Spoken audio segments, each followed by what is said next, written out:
Working at heights is one of the highest risk activities across the industry, and as roof tilers, we have to live with and manage that risk daily. Here are some key things to remember when working on a roof, so that we all get to go home safely every day. Step 1. Pre-job assessment. As they say, preparation and pre-starts prevent pretty poor performance.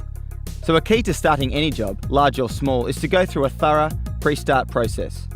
As part of the pre-start, make sure your crew are qualified, trained and experienced in what they will be asked to do, and that everyone is clear on what's expected of them that day. Check the site for any hazards and risks that could affect you and make sure the best controls are put in place before you start working. Also, check the weather conditions for the day, because they could impact your work depending on what stage you are at on the roof. Make sure everyone in your crew is fully aware of and familiar with the emergency response plan in case someone does fall. On new builds, physical fall protection must be in place and secure before getting onto the roof. Remember, no fall protection, no start. If you are going to be working on a roof with a pitch that is steeper than normal, make sure the correct extra controls are in place to keep you safe. If you are not sure, check with your supervisor before getting up on the roof. One question or one quick check could save your life. Also, if you are working on a 2-storey building, make sure that all openings and penetrations inside the building are securely covered. Lastly, make sure you've set up a no-go zone to prevent injury to ground workers from falling materials. Step 2. Getting to and from the roof. Once you are good to go, take care as you get up onto the roof. It's important to wear footwear with good grip and that the treads are as clean as possible to prevent slipping. If you are using a ladder, make sure you use the right ladder for the height of roof you are going to be working on and that it's set up correctly at the right access points. If you're not sure, ask someone or check the safe use of ladders video from the Roofing Tile Association of Australia, available on your phone. Step 3.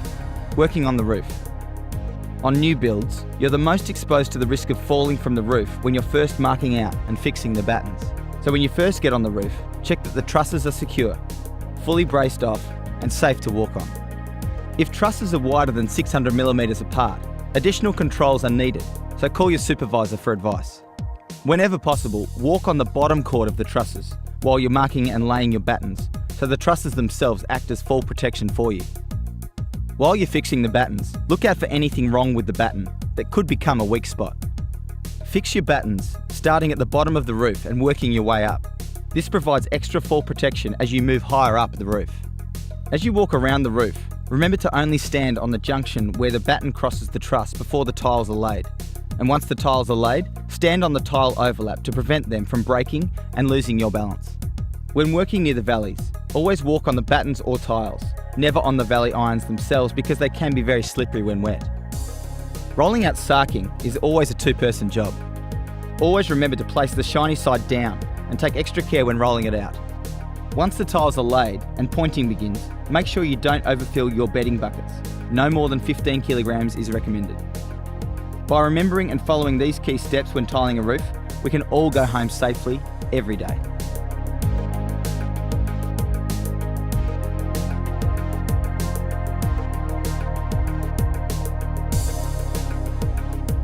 Think smart before you start. Keep safety in mind. It will save you behind.